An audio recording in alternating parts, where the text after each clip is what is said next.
Millionaire's baby cried nonstop on the plane, until a poor black boy did the unthinkable. The piercing wail cut through the recycled air of first class like a siren, drowning out the gentle hum of the Boeing 787's engines.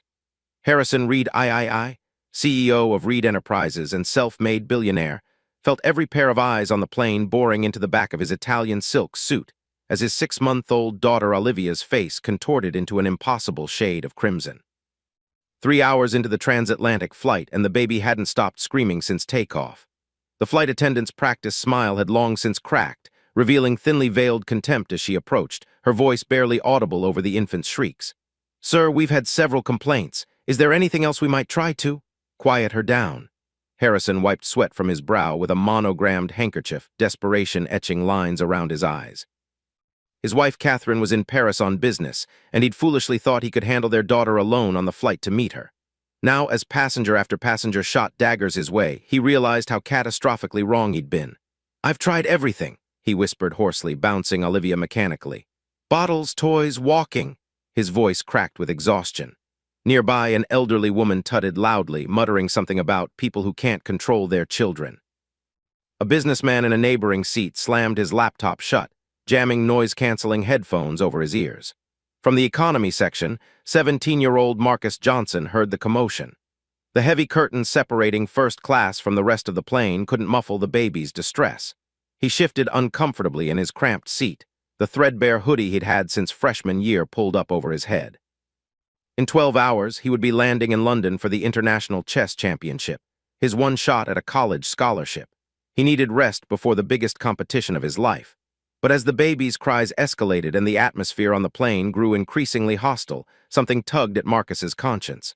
The memory of his little sister Zoe, now 7, and how only he could calm her when she was colicky as an infant. His mother had called it the magic touch.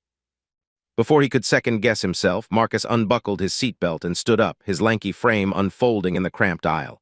The flight attendant moving through economy with the beverage cart gave him a sharp look. "Sir, please remain seated. We're experiencing light turbulence." "That baby's been crying for hours," Marcus said, his voice quiet but firm. "I think I might be able to help." The flight attendant's eyes narrowed with suspicion. "First class is off limits unless you're a ticketed passenger for that section." Marcus felt the familiar weight of prejudgment settle on his shoulders as she took in his worn jeans, his public school hoodie, the color of his skin. He'd encountered this look countless times before, in stores where security followed him, in classrooms where teachers expressed surprise at his advanced placement status, in chess tournaments where opponents underestimated him until checkmate. "I understand," he said, his voice steady despite the blood rushing in his ears. "But sometimes the solution comes from unexpected places." But before the flight attendant could respond, the curtain to first class was yanked back, revealing a frazzled Harrison Reed holding his screaming daughter awkwardly against his shoulder. The businessman's normally immaculate appearance was in shambles, his bespoke shirt wrinkled and stained, his eyes bloodshot from exhaustion. "Please," he said, his voice breaking as he addressed no one in particular. "I'll pay anyone who can get my daughter to stop crying."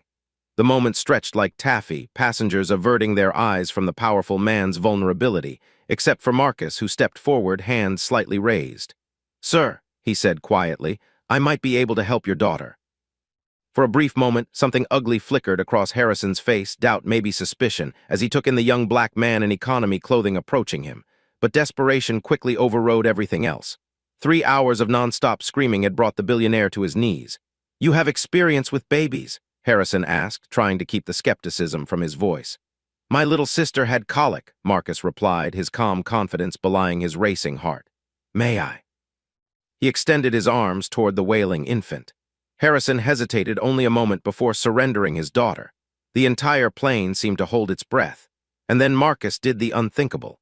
But to understand how this moment came to be, how a 17-year-old chess prodigy from Southside Chicago ended up holding a billionaire's baby miles above the Atlantic, we need to go back. Back to when the day began, when two lives from entirely different worlds were set on a collision course that would change them both forever. Hey everyone! If you're enjoying this story so far, make sure to subscribe to our channel and comment where you're watching from. Now, let's continue with our story. 6 hours earlier, Marcus Johnson had stood in front of the bathroom mirror in his family's small apartment, straightening the collar of his one good shirt. Outside the thin walls, the city was already alive. Car horns, voices, the distant rattle of the L train that would take him to O'Hare International. On the counter lay an envelope containing his boarding pass, passport, and the carefully folded letter from the International Chess Federation that had changed everything. "You got this," he whispered to his reflection, repeating his coach's mantra. His fingers, long and deft from years of moving chess pieces, trembled slightly. Behind him, the bathroom door creaked open, and his mother's face appeared, her night shift exhaustion temporarily eclipsed by pride. "My champion," Gloria Johnson said, her voice thick with emotion. She worked doubles as a nurse's aide to keep their family afloat after Marcus's father had been incarcerated 6 years ago. Every tournament entry fee, every chess book, every late-night practice session had been a sacrifice for her. London won't know what hit them. Marcus grinned, though anxiety coiled in his stomach like a spring. "It's just the qualifying rounds, Mom. Don't start planning the victory parade yet." "Mom," she hummed, unconvinced, smoothing an invisible wrinkle from his shoulder. "The same way it was just the state championship and just the nationals." She cupped his face in her hands, her eyes serious now. "Listen to me. You belong there, no matter what anyone says or how they look at you. You earned this." From the small living room, 7-year-old Zoe's voice rang out. "Marcus, your chess stuff is ready." His little sister had laid out his travel chess set, notebook, and lucky pencil on the coffee table with ceremonial precision. 20 minutes later, Gloria pressed taxi fare into his palm despite his protests. "No son of mine is taking public transit to the airport for an international flight," she insisted. "Text me when you land, you hear? London is 6 hours ahead, so don't call in the middle of the night." As the taxi pulled away, Marcus caught a final glimpse of his mother and sister waving from their third-floor window. The familiar tightness gripped his chest, the weight of their expectations, their sacrifices, their love. He couldn't afford to fail. Across town, in a penthouse overlooking Lake Michigan, Harrison Reed's morning was unfolding very differently. The panoramic windows of his home office framed the city like a living painting as he concluded a video call with his Tokyo team. "The acquisition goes through today, understood? I don't care what time zone they're in." He ended the call with an impatient tap and swiveled his chair to face his assistant, Vivian, who stood with military precision, tablet in hand. "Your itinerary is updated, sir. The jet is fueled and waiting at the private terminal." Mrs. Reed's assistant confirmed she'll meet you at the hotel in Paris tomorrow evening. Harrison nodded absently, his attention already shifting to the next item on his mental checklist.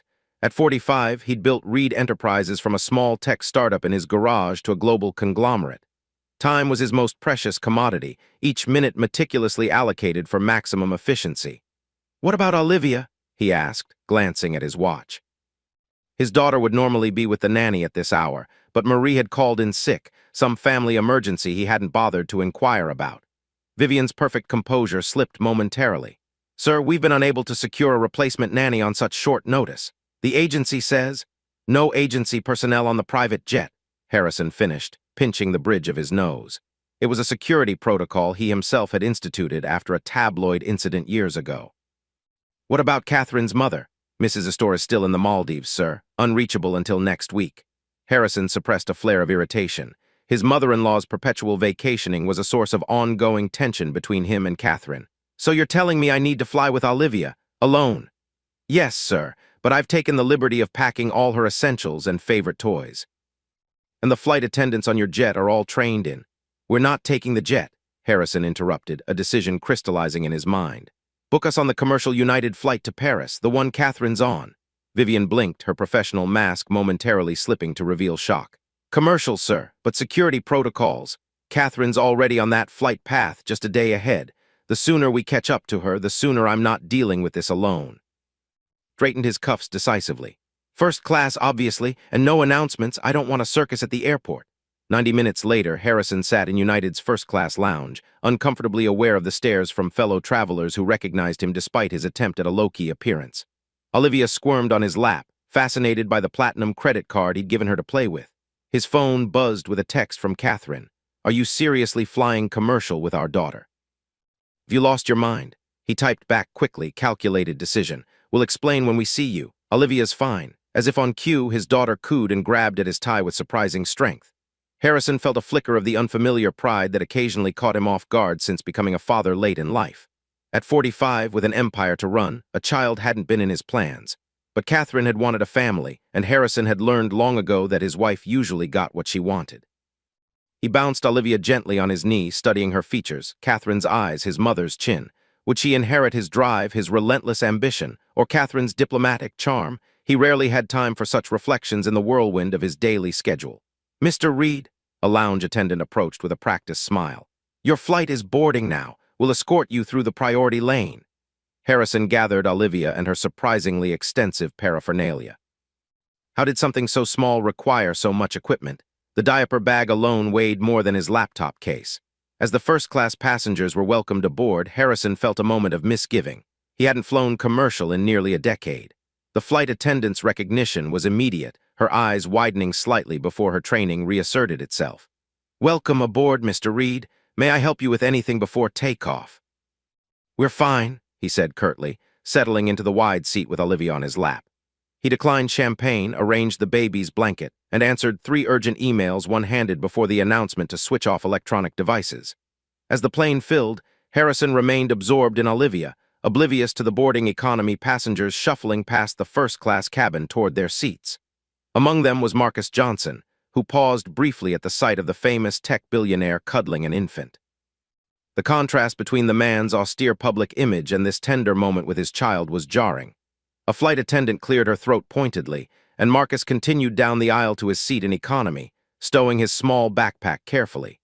The International Chess Championship had covered his flight, but just barely. His seat was in the last row, beside the restrooms, with minimal legroom for his lanky frame. As he settled in, Marcus removed his travel chess set from his pocket, a magnetic miniature board his coach had given him for his 15th birthday. He set up the pieces with practiced precision, preparing to review the opening strategies he'd been studying for months. 45 minutes into the flight, as the seatbelt sign switched off and the first round of drinks was being served, Olivia Reed began to fuss. At first, it was just whimpering, barely noticeable above the ambient noise of the cabin. Harrison jiggled her gently, offering a pacifier that she promptly spat out. The whimpering escalated to crying, then full-throated screaming that seemed impossible from something so small. Harrison's expression shifted from mild concern to barely concealed panic as he rifled through the diaper bag, producing toys, bottles, and blankets in rapid succession. Nothing helped. By the 1-hour mark, passengers in first class were exchanging irritated glances. By hour 2, several had complained to the flight attendants. By hour 3, Harrison Reed, a man who commanded boardrooms and brokered billion-dollar deals, was completely undone by his inconsolable daughter. Back in economy, Marcus tried to focus on his chess strategies, but the baby's cries penetrated even his noise-canceling earbuds. He noticed the increasing tension among passengers, the flight attendants' strained expressions as they hurried up and down the aisles. No one seemed to have a solution. As Marcus watched the curtain between classes being yanked back and heard the desperate billionaire's plea, something clicked into place. The same feeling he got during chess matches when he saw a move others missed, a solution where others saw only problems. And so he found himself standing in the first-class cabin, extending his arms toward the wailing infant while skeptical eyes watched his every move. Harrison Reed reluctantly surrendered his daughter, his expression a complex mixture of doubt and desperate hope. The moment the baby settled into Marcus's arms, something remarkable happened. Marcus cradled Olivia expertly, supporting her head with one hand while he used his other to gently apply pressure to specific points on her back. He began to hum, not a lullaby, but a low, rhythmic pattern that vibrated in his chest. His body swayed almost imperceptibly, a subtle rocking motion that seemed to exist outside the turbulence of the plane. "She's probably got gas," Marcus said quietly, his fingers making small circular motions between the baby's shoulder blades. "My sister was the same way. Sometimes it's not about what they need, it's about how their body feels." Olivia's screams gradually subsided to hiccuping sobs, her tiny fists still clenched but her face relaxing from its alarming shade of red. Harrison stared in disbelief as Marcus continued his gentle ministrations, speaking to the baby in a low, soothing voice. "There you go. That feels better, doesn't it? All that pressure building up inside, nowhere to go. I bet you tried to tell them, but nobody understood. It's frustrating when no one gets what you're saying." A few more minutes of Marcus's mysterious technique, and Olivia's eyes began to droop. The transformation was nothing short of miraculous. The entire first-class cabin seemed to exhale collectively as the blessed silence settled over them. "How did you?" Harrison began, his voice hushed with amazement. Marcus carefully transferred the now drowsy baby back to her father's arms. "My mom works double shifts. I helped raise my sister from when she was a newborn. Some things you just learn by doing." Harrison adjusted his hold on Olivia, trying to mimic Marcus's technique. I have a team of experts, pediatricians, child development specialists, and none of them showed me that. A slight smile touched Marcus's lips. With all due respect, sir, some things you can't learn from experts. You have to learn them from experience. The flight attendant who had earlier prevented Marcus from entering first class now hovered uncertainly nearby, witnessing the exchange. Her earlier suspicion had transformed into something like embarrassment. Man, Harrison said, studying Marcus with new interest, I believe I owe you a debt of gratitude. He shifted Olivia to one arm and extended his hand. Harrison Reed. I know who you are, sir, Marcus replied, shaking the offered hand firmly. I'm Marcus Johnson. Well, Marcus Johnson, you just saved everyone on this flight from a collective nervous breakdown, myself included. Harrison gestured to the empty first-class seat beside his own. Please join me for the remainder of the flight. I'd like to hear more about these techniques of yours. Marcus hesitated, glancing back toward economy. My bag. I'll have it brought up, Harrison said, nodding to the flight attendant who hurried to comply. As Marcus settled into the leather seat, wider than any chair in his apartment, the contrast between his morning and present circumstance wasn't lost on him. Just hours ago, his mother had scraped together taxi fare to send him off in style. Now he was sitting in first class beside one of the wealthiest men in America. So, Marcus, Harrison began once Olivia was securely sleeping in the bassinet the flight attendant had finally set up. What brings you on this flight to Europe? College tour? Family vacation? Marcus straightened slightly. Chess tournament, sir, the International Youth Championship in London. Harrison's eyebrows rose with genuine surprise. Chess, you're a player. Yes, sir, internationally ranked junior master. A calculating look entered Harrison's eyes, the same expression he wore when assessing potential acquisitions. Fascinating, and yet you also possess these rather unusual childcare skills. Marcus met the billionaire's gaze directly. Where I come from, you learn to be good at many things. Specialization is a luxury. Something in his tone caused Harrison to tilt his head, reassessing. South Side Chicago, based on your accent. Competitive chess programs aren't common there, are they? No, sir. My elementary school had one teacher who ran a club after hours. Mr. Caswell, Vietnam vet who learned chess from a Russian prisoner of war.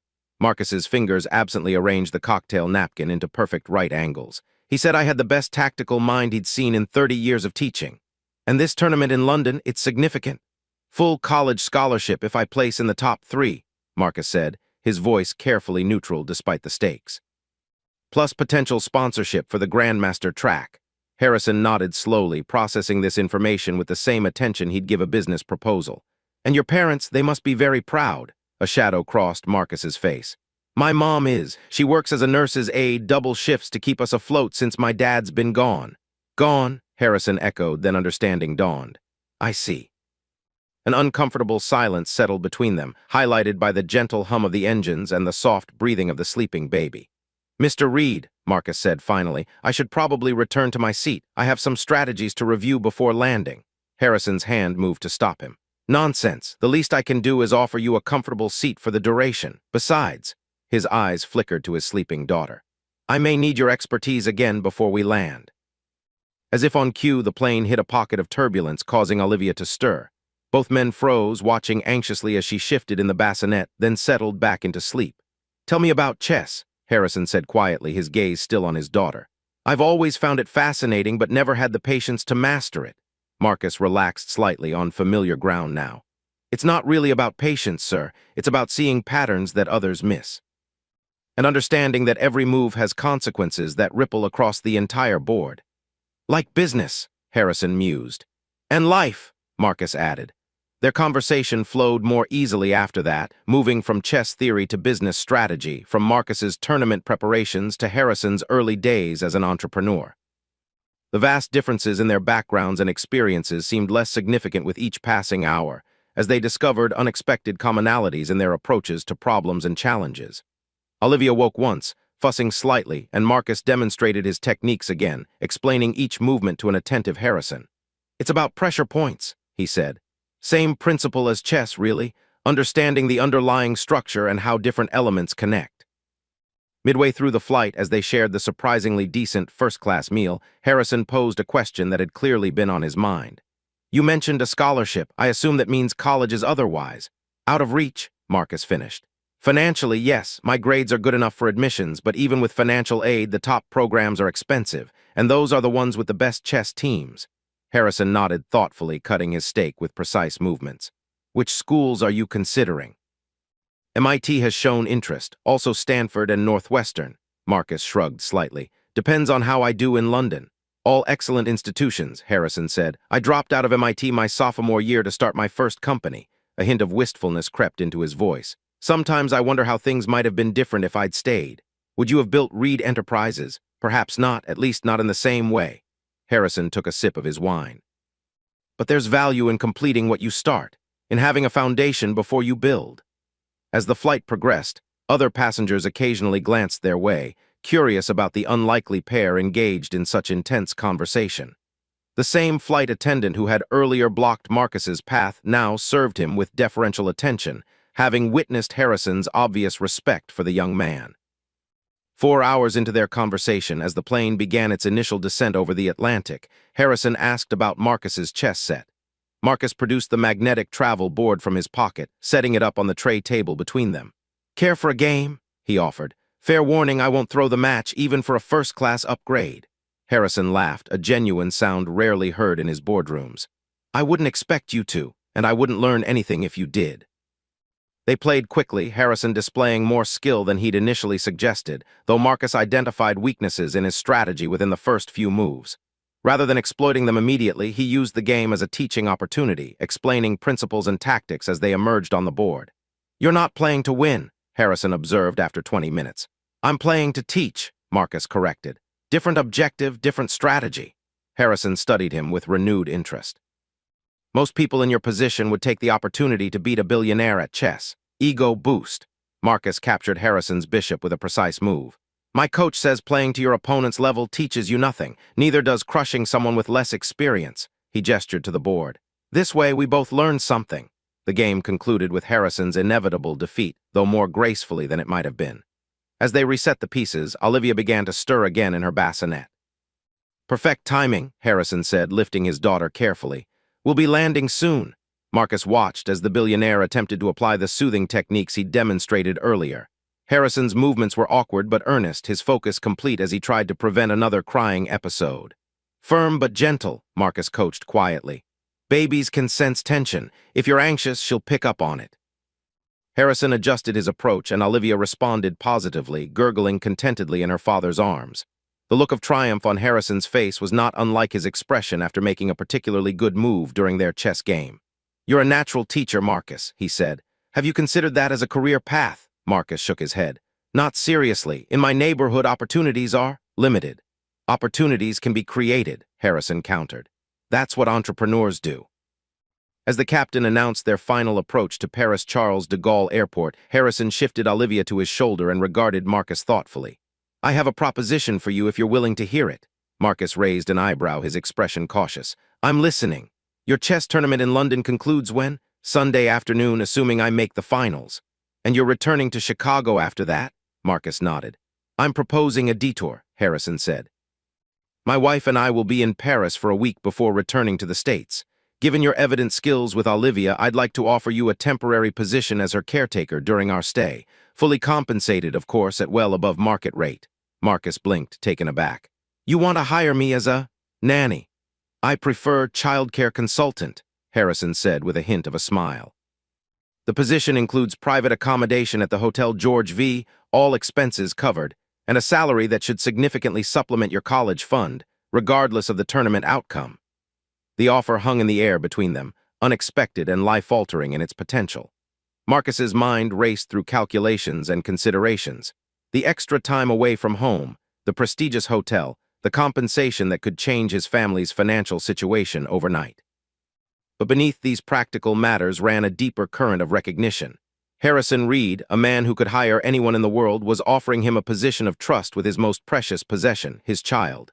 "May I have some time to consider it?" Marcus asked, his voice steady despite his internal turmoil. "And I'd need to discuss it with my mother." "Of course," Harrison nodded, reaching into his jacket pocket for a business card. "My private number.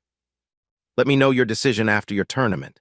As the plane touched down in Paris, jostling slightly on the runway, Harrison settled Olivia more securely in his arms and turned to Marcus with an expression of genuine gratitude. "Regardless of your decision, I want to thank you, Marcus, not just for helping with Olivia, but for the conversation. It's been illuminating." Marcus nodded, understanding the unspoken layers in the billionaire's words. Sometimes the most valuable moves in chess aren't the ones that capture pieces, Mr. Reed. They're the ones that change the structure of the entire board. As they prepared to disembark, the first-class passengers gathering their belongings, Harrison hesitated. "One more thing, Marcus. Would you be willing to teach me those techniques properly before we part ways? I have a feeling I'll need them." "It would be my pleasure," Marcus replied, and for the first time since boarding the plane in Chicago, he felt the weight of expectation lift from his shoulders. Whatever came next, the chess tournament, Harrison's job offer, his future beyond this unexpected encounter, he had already won something valuable: recognition, respect, the acknowledgement that wisdom comes in many forms from many sources. And as they walked together through the airport, the billionaire and the chess prodigy from South Side Chicago, something fundamental had shifted between them. A connection formed miles above the Atlantic, bridging worlds that rarely intersected on the ground below. If you're enjoying this story, please subscribe to our channel and let us know where you're watching from in the comments. Now, let's continue with our story and see what happens next. Catherine Reed was waiting at the private terminal adjacent to Charles de Gaulle, her sleek silhouette a study in controlled impatience as she checked her watch for the third time in 5 minutes. When the doors finally opened and Harrison appeared with Olivia, her expression morphed from irritation to confusion at the sight of the tall young man walking beside her husband. "Harrison," she said, air-kissing his cheek while taking Olivia into her arms with practiced ease. "I was expecting Marie. Who is this?" Harrison performed the introductions, his tone revealing an unusual level of deference as he explained the circumstances of their meeting. Catherine's perfectly sculpted eyebrows rose fractionally as she assessed Marcus, her initial skepticism gradually softening as she noticed her daughter's contentment. "You managed the entire flight without a meltdown?" she asked, bouncing Olivia gently. "That's practically miraculous. Last time we flew with her, the pilot threatened to make an emergency landing." "Marcus has quite the gift," Harrison said. "In fact, I've offered him a position during our Paris stay, pending his decision after his chess tournament in London." Catherine's surprise was evident, but years in corporate and social circles had taught her to adapt quickly. "Chess tournament?" Marcus explained his circumstances with the same quiet confidence he'd displayed on the plane, watching as Catherine processed this unexpected development. Unlike her husband, whose interest had been primarily pragmatic, Catherine seemed genuinely curious about Marcus's background and achievements. "Junior international master at 17, she mused. "Impressive. Harrison barely manages to concentrate on one chess game without checking his phone." This gentle jab at her husband revealed a warmth beneath Catherine's polished exterior that made Marcus revise his initial impression of her as merely another wealthy socialite. "The car is waiting," Catherine said, glancing at her watch again. "Marcus, can we drop you somewhere? The hotel, perhaps?" "Actually," Harrison interjected, "I've arranged for Marcus to be taken to the train station. His tournament in London starts tomorrow." Marcus nodded gratefully. "The Eurostar leaves in 2 hours. I should have plenty of time." "Well then," Catherine said, shifting Olivia to her other hip, "good luck with your tournament, and I hope we'll see you again soon." The sincerity in her voice suggested she meant it. As they prepared to part ways, Harrison extended his hand to Marcus. The handshake was firm, businessman to businessman, but there was something else in Harrison's eyes, a recognition, perhaps, of something valuable discovered in an unexpected place. "Remember," Harrison said quietly, "the offer stands regardless of the tournament outcome, though I suspect you'll do quite well." Marcus thanked him, shouldered his backpack, and headed toward the waiting car Harrison had arranged. As he walked away, he heard Olivia begin to fuss in her mother's arms. "Here," Harrison said behind him. "Let me show you something, Catherine. It's all about the pressure points." Marcus smiled to himself as he slid into the sleek town car. Whatever happened in London, something significant had already shifted in his world. A door had opened, revealing possibilities he hadn't imagined when he boarded the plane in Chicago. The Eurostar sped through the French countryside, fields and villages blurring past the windows as Marcus reviewed his opening strategies one last time. His phone buzzed with a text from his mother. "Landed safely?" He typed back quickly, "In France. Taking train to London now. You won't believe what happened on the flight." As he began composing a longer message explaining the extraordinary encounter, another text appeared on his screen, this one from an unknown number. "This is Harrison Reed. Just wanted to wish you luck tomorrow. Olivia says thanks again." Marcus stared at the message, a smile tugging at his lips. He saved the number to his contacts before replying, "Thank you, sir. Give Olivia my best." After a moment's hesitation, he added, "Remember firm but gentle pressure and breathe with her, not against her." The response came almost immediately, sage advice for business negotiations as well. We'll keep you posted on my progress. By the time the Eurostar pulled into St. Pancras Station, London's evening lights were blinking on across the city. Marcus collected his backpack, double-checking that his chess set and tournament credentials were secure, and stepped onto the platform. The weight of tomorrow's competition settled back onto his shoulders, but it felt different now, balanced by the unexpected validation of the day's events. The tournament hotel was modest compared to the luxury Harrison had offered in Paris, but the lobby buzzed with chess energy. Players from around the world hunched over boards, discussing strategies in multiple languages, sizing up the competition. Marcus checked in, received his contestant packet, and headed to his room to prepare for the morning's first match. As he laid out his tournament clothes, the one good suit his mother had found at a second-hand store and altered to fit him perfectly, his phone buzzed again. This time it was his coach, Frank Desmond, a gruff former champion who'd taken Marcus under his wing 4 years earlier. Arrived safely? Get some sleep. Remember what we practiced. First-round opponent is Dmitry Volkov, Russian junior champion. Strong opening game but gets impatient in the middle. Make him wait. Marcus replied with a thumbs-up emoji, knowing Coach Desmond's aversion to unnecessary words. Then he set his alarm, laid out his tournament materials, and tried to quiet his mind for sleep. But as he drifted off, it wasn't chess positions that filled his thoughts. It was the image of Harrison Reed, billionaire CEO, learning to soothe his baby daughter with techniques passed down from Marcus's mother, who had learned them from her mother before her. Knowledge flowing across boundaries of class and race and privilege, connecting 3 generations in an unexpected lineage of wisdom. Morning came too quickly, London's gray dawn filtering through thin hotel curtains as Marcus's alarm chirped insistently. He rose, went through his tournament routine with methodical precision, and headed down to the competition hall where the day's pairings were posted. As his coach had predicted, his first opponent was Dmitry Volkov, the Russian prodigy whose aggressive style had dominated European junior championships for the past 2 years. Marcus studied the tournament bracket, mentally calculating his path to the finals, when a familiar name caught his eye.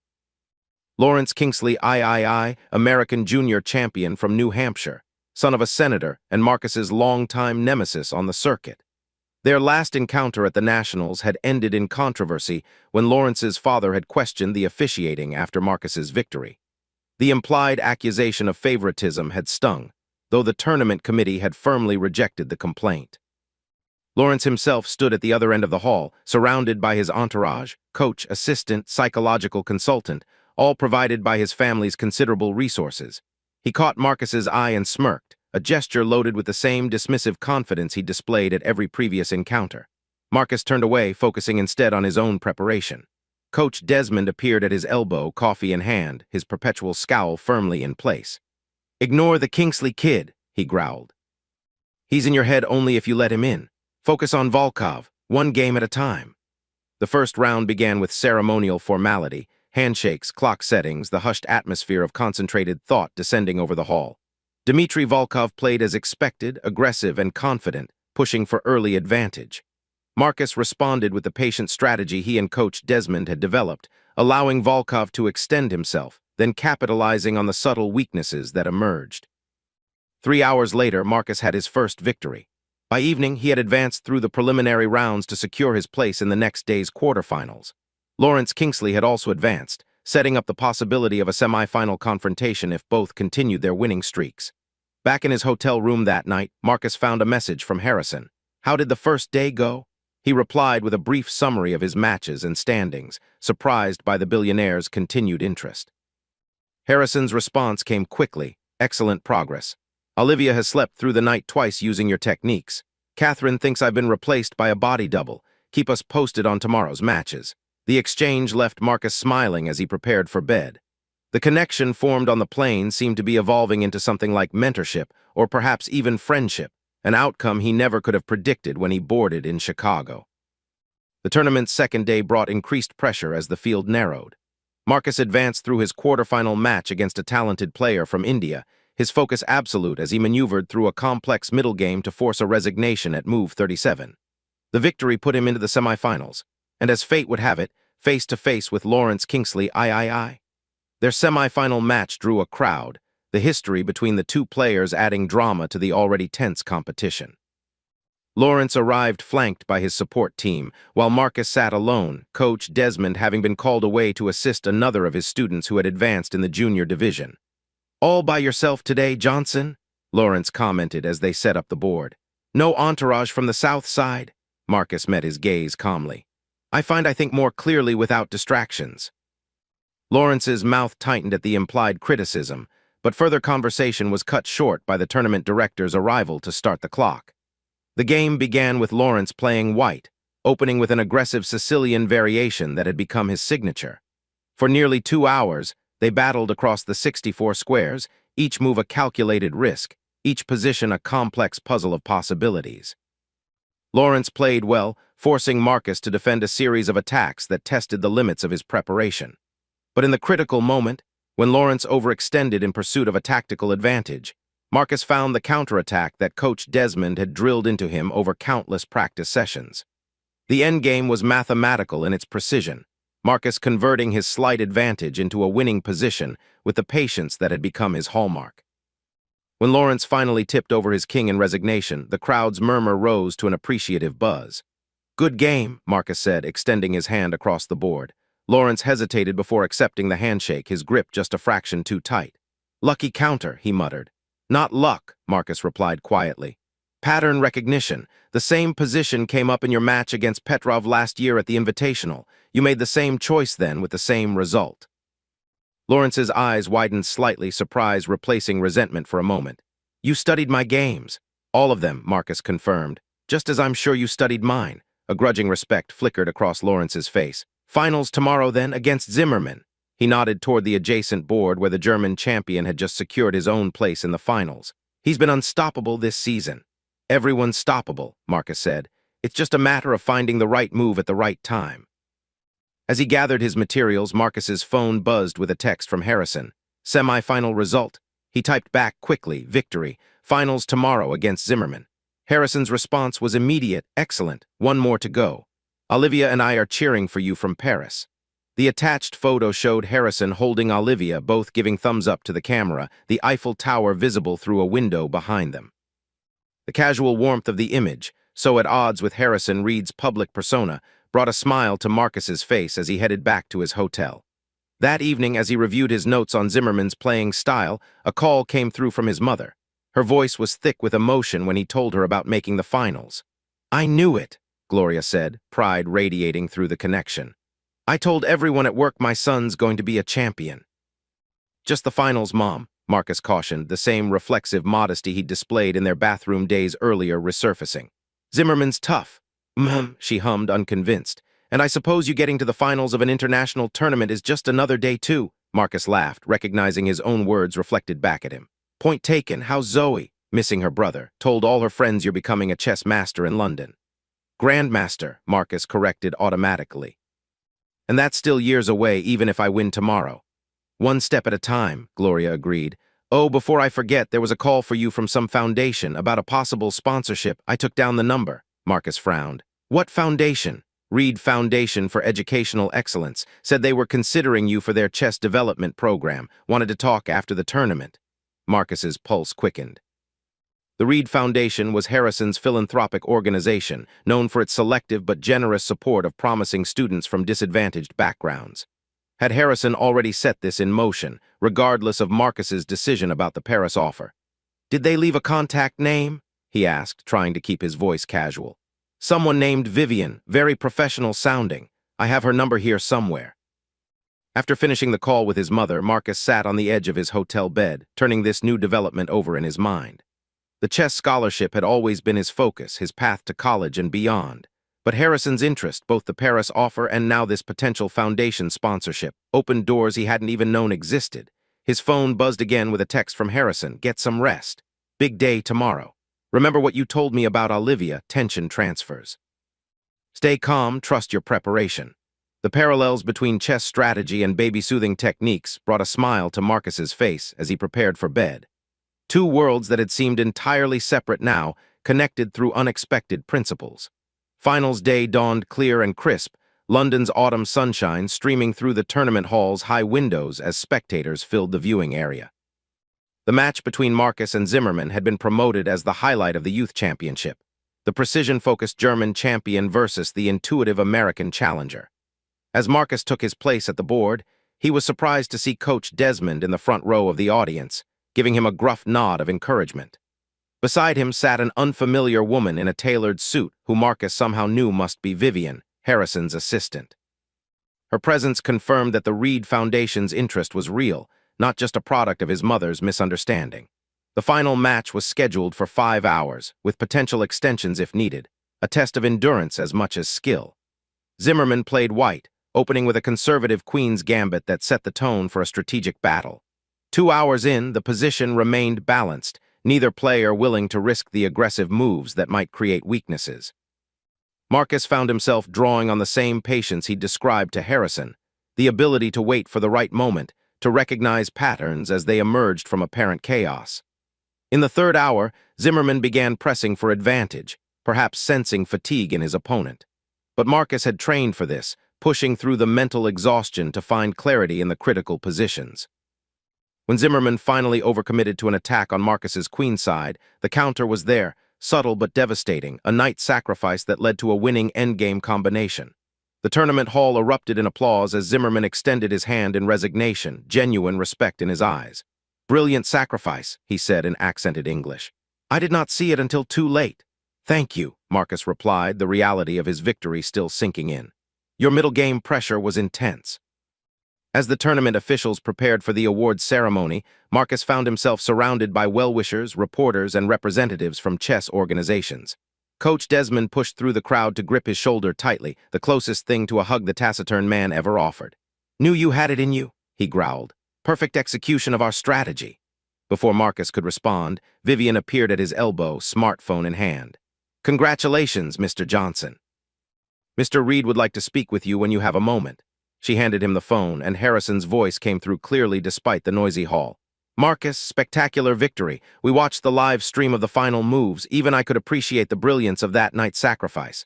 "Thank you, sir," Marcus said, still processing the convergence of his chess triumph with this unlikely connection to the billionaire. "I appreciate you taking the time to watch." "Wouldn't have missed it," Harrison replied. "Vivian has information about the Foundation's chess development program. We'd like to discuss it with you in Paris, if you're still considering our offer." The awards ceremony was a blur of handshakes, photographs, and the weight of the championship trophy in Marcus's hands.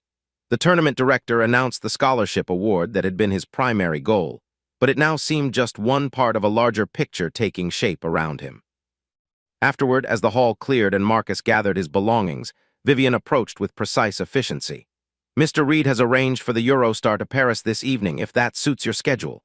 The Foundation is very interested in discussing your future development, beyond the immediate scholarship." Marcus thought of his mother and sister waiting for news in Chicago, of the return flight he'd booked for the following day, of the school he'd be missing if he extended his trip. "Could I make a call first?"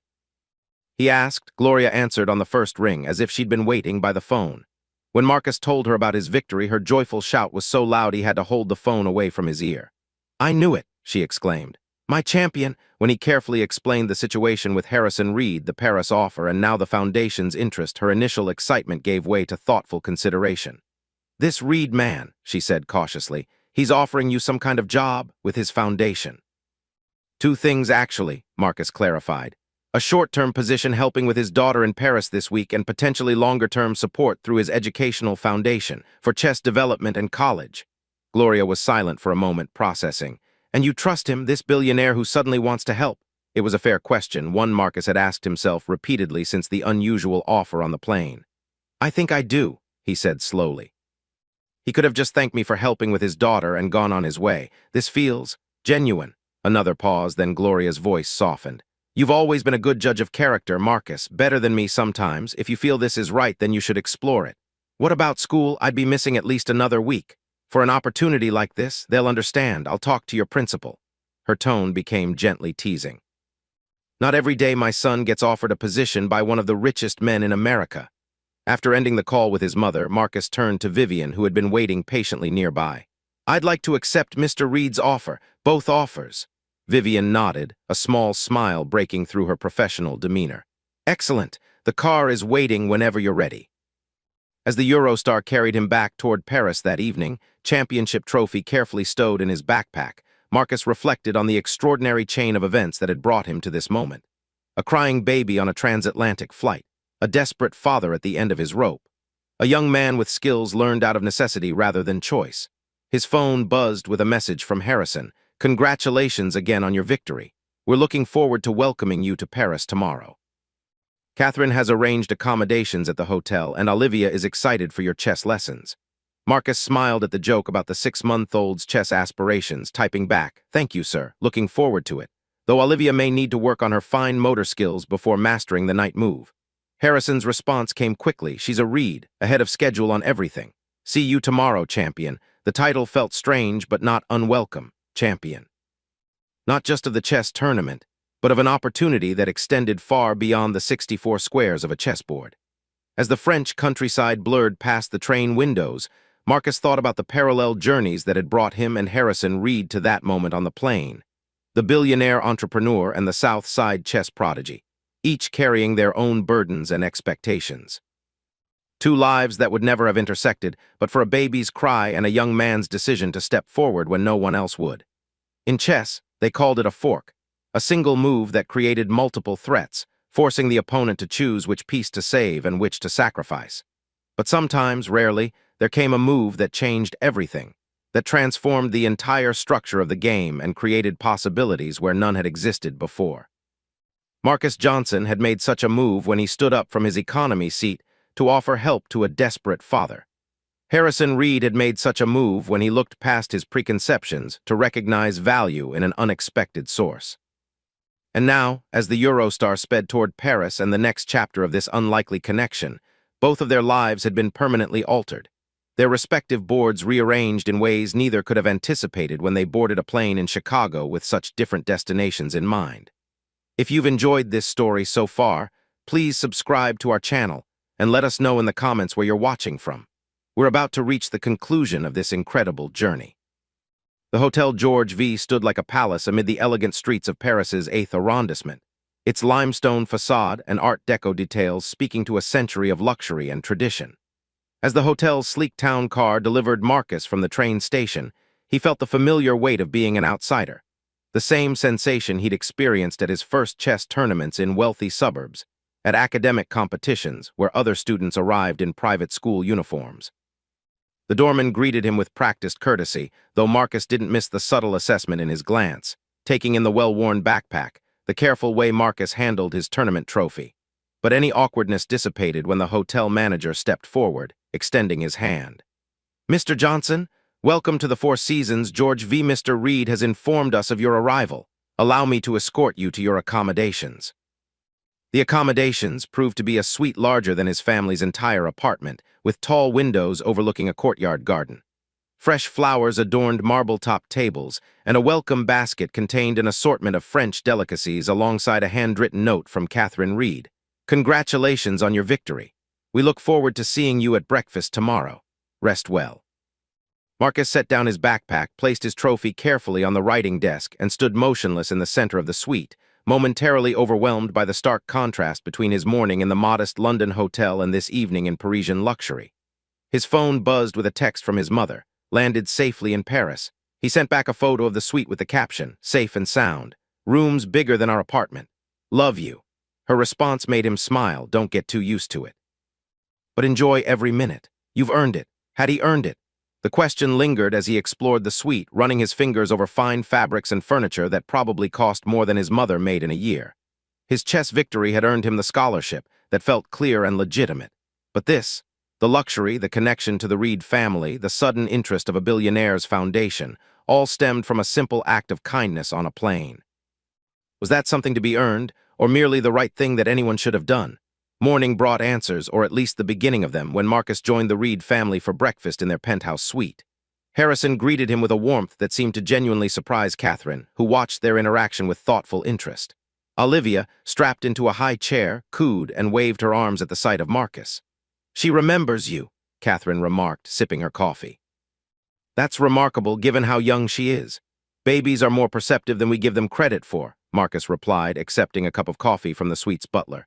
"They pick up on energy and intention, not just faces and voices." Harrison nodded, his expression serious. "That's precisely what I wanted to discuss with you, Marcus. This, Perception you have, it's unusual. Over breakfast, Harrison outlined his proposal in greater detail. The short-term position would involve Marcus staying in Paris for the week, helping with Olivia while Harrison and Catherine attended a series of business functions and charitable events. The longer-term opportunity through the Reed Foundation would provide not just financial support for college, but mentorship, internship placements, and development of what Harrison called Marcus's unique interpersonal intelligence. "I've built my career on recognizing talent in unexpected places," Harrison explained, cutting his omelet with precise movements. "What you demonstrated on that plane wasn't just a knack for childcare. It was emotional intelligence, problem-solving under pressure, and the ability to bridge worlds that rarely connect. Those are rare skills, Marcus, skills my foundation and my company value highly." Catherine leaned forward, her initial reserve now replaced with genuine engagement. "What Harrison is trying to say in his typically roundabout business fashion is that we'd like to invest in your future, beyond chess, beyond college, though those remain important components." Marcus set down his coffee cup carefully, processing their words. "May I ask why? I appreciate the opportunity, but there must be thousands of talented young people you could support." Harrison and Catherine exchanged a glance that contained an entire conversation. It was Catherine who finally answered. "Frankly, Marcus, what you did on that plane forced us to confront some uncomfortable truths about our assumptions, about how we've structured our lives to insulate ourselves from certain realities. What my wife is diplomatically trying to express," Harrison added, "is that we've built walls around our world, walls that keep out perspectives and wisdom we clearly need." He gestured toward Olivia, who was happily mashing banana into her high chair tray. "We have experts and consultants for everything related to our daughter, yet none of them could do what you did instinctively." "That's not entirely fair," Marcus said, surprising himself by defending the unknown experts. "They probably didn't have the specific experience I had with my sister. Different backgrounds lead to different kinds of knowledge." "Precisely," Catherine said, her expression approving. "And that's why diversity of experience and perspective matters, not just as some corporate talking point, but in practical, everyday ways." Harrison nodded, his gaze thoughtful as it rested on Marcus. "The foundation program I'm proposing isn't charity, Marcus. It's an investment. In you, certainly, but also in what you represent, the talent and potential that exists beyond the narrow pipelines traditional institutions recognize." As the conversation continued, Marcus began to understand that what had started as a chance encounter on a plane had evolved into something more significant for the Reed family, a catalyst for reassessing their approach to privilege, opportunity, and the invisible barriers that separated their world from his. The week in Paris unfolded with a rhythm that balanced Marcus's responsibilities to Olivia with opportunities to explore the city and continue his chess studies. Harrison had arranged for him to meet with a French grandmaster for several coaching sessions, while Catherine ensured he experienced cultural highlights beyond the typical tourist attractions. Caring for Olivia proved both rewarding and illuminating. The baby responded to him with consistent delight, and Marcus found himself teaching both Harrison and Catherine the techniques his mother had passed down, not just the physical methods of soothing and comfort, but the underlying philosophy of respect and attention. "You listened to her?" Catherine observed one evening as she watched Marcus calm Olivia after a particularly fussy day. "Not just to her cries, but to what she's trying to communicate before she gets upset." Marcus nodded, gently working pressure points along Olivia's tiny spine. "My mom calls it speaking baby. It's about recognizing patterns and signals before they escalate, kind of like chess, seeing the position developing before the critical moment arrives." Harrison, who had been observing from the doorway, entered the nursery with uncharacteristic hesitation. Would you show me again? I've been practicing, but I can't seem to get it right." The vulnerability in the billionaire's request struck Marcus deeply. Here was one of the most powerful men in the business world, accustomed to commanding rooms and making decisions affecting thousands of lives, asking for guidance from a 17-year-old from South Side Chicago. "Of course," Marcus said, carefully transferring Olivia to her father's arms. "It's all about confidence in your movements. Babies sense uncertainty immediately." As he guided Harrison's hands, demonstrating the proper pressure and rhythm, Marcus reflected on how this moment inverted the traditional power dynamics between them. In this room, with this specific knowledge, he was the authority, his experience valued precisely because it came from outside Harrison's usual spheres of influence. By the end of the week, as Marcus prepared to return to Chicago, the relationship between him and the Reed family had evolved into something neither side could have anticipated. Harrison and Catherine had come to rely on his insights about Olivia, while Marcus had gained a new perspective on the world of privilege and power the Reeds inhabited, its advantages and limitations, its insulations and blind spots. On his final evening in Paris, Harrison invited Marcus to join him for a walk along the Seine. As they strolled past the Pont Neuf, street lamps reflecting in the dark water, Harrison broached the subject they'd both been circling. "The Foundation's offer remains open," he said. "Full support through college, mentorship, internships at Reed Enterprises if you're interested. No strings attached, regardless of your career path." Marcus nodded, watching a tour boat glide beneath the bridge, its lights creating ripples of gold on the water's surface. "It's an incredible opportunity, one that could change everything for me and my family." "But," Harrison prompted, hearing the unspoken reservation in Marcus's tone. "But I need to be sure I'm accepting it for the right reasons," Marcus said carefully.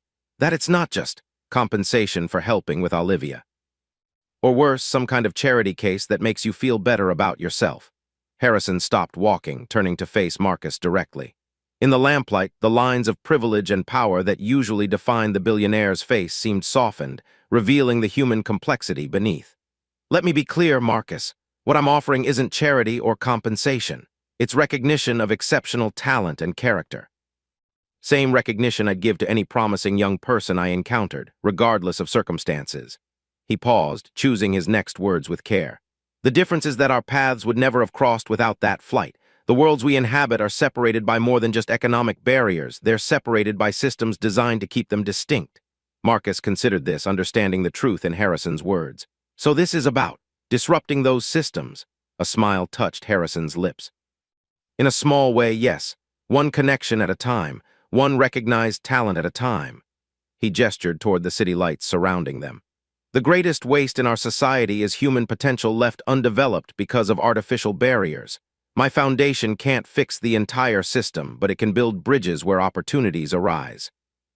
They resumed walking, silence settling between them as Marcus weighed the offer against his concerns about independence, about earned versus granted opportunity, about the complex dynamics of privilege and assistance. "There's something else you should know," Harrison said eventually. "Something Catherine and I discussed after watching you with Olivia this week. We're establishing a new initiative through the Foundation, a program to identify and develop emotional intelligence and caregiving skills in underserved communities." Marcus glanced at him, surprised. Based on what you showed us," Harrison confirmed. "The wisdom passed down through families like yours, the practical knowledge that exists outside formal education systems. We want to create pathways for that wisdom to be recognized, valued, and shared more widely." The magnitude of this development, a Billionaires Foundation launching an initiative inspired by the skills Marcus's mother had taught him, left him momentarily speechless. "The program would benefit from your input," Harrison continued. "Not now, perhaps, but after college, when you've had time to develop your own path and perspective." As they completed their circuit along the river and turned back toward the hotel, Marcus felt the pieces of his decision falling into place like a well-executed chess endgame. The Foundation's support would open doors without determining which ones he chose to walk through. The connection to the Reed family would become part of his story without defining it entirely. "I'd be honored to accept the Foundation's support," he said finally, "and to contribute to the new initiative when the time comes." Harrison extended his hand, and they shook, no longer the desperate father and helpful stranger from the plane, but two individuals recognizing value in each other across the divides that might otherwise have kept them apart. The following morning, as Marcus prepared to depart for the airport, Catherine presented him with a small box elegantly wrapped in silver paper. "A token of our appreciation," she said, "though it hardly seems adequate." Inside was a chess set unlike any Marcus had seen, pieces crafted from carved jade and rose quartz, the board inlaid with mother-of-pearl and ebony. An accompanying card bore a handwritten note, "For the champion who showed us that the most valuable moves are the ones that change the entire board. With gratitude, Harrison, Catherine, and Olivia Reed." As the hotel's car carried him toward Charles de Gaulle Airport, Marcus's phone buzzed with messages. From his mother and sister, eager for his return, from his chess coach already planning for the next tournament, from classmates curious about his international adventure. And one final text from Harrison Reed, "Safe travels, Marcus. Remember that some connections, once formed, transcend the circumstances of their beginning. This is just the first move in what I hope will be a long and meaningful game." Looking out at the Paris streets slipping past his window, Marcus reflected on the extraordinary chain of events that had begun with a baby's cry on a plane and culminated in this moment of transition, returning to his life in Chicago, but with new possibilities, new connections, new understanding of his own value and potential. In chess, the most powerful move isn't always the most obvious or aggressive. Sometimes it's the quiet repositioning that changes the entire structure of the game, opening pathways that weren't visible before, creating connections between previously isolated pieces, transforming the board in ways that ripple through every subsequent decision. On a transatlantic flight, a young man from South Side Chicago had made such a move when he offered help to a desperate father and his crying baby. The ripple effects of that choice had altered not just his own trajectory, but the perspectives and priorities of a powerful family, creating possibilities that extended far beyond any single act of kindness. As the plane lifted off from Paris, carrying Marcus back toward the familiar landmarks and challenges of home, he understood that the true value of the connection formed with the Reed family lay not in the material support or opportunities offered, but in the recognition of worth across the boundaries that too often separated potential from opportunity, wisdom from power, one human experience from another. The greatest moves in chess as in life are those that build bridges rather than walls, that recognize value in unexpected places and create pathways for that value to transform the entire board.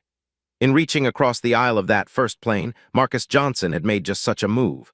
And in the game of life, unlike chess, such moves continue to resonate long after the final piece is played. Thank you so much for watching our story. If you enjoyed it, please subscribe to our channel and share your thoughts in the comments below. Where are you watching from? We'd love to know. And don't forget to turn on notifications so you never miss our next story.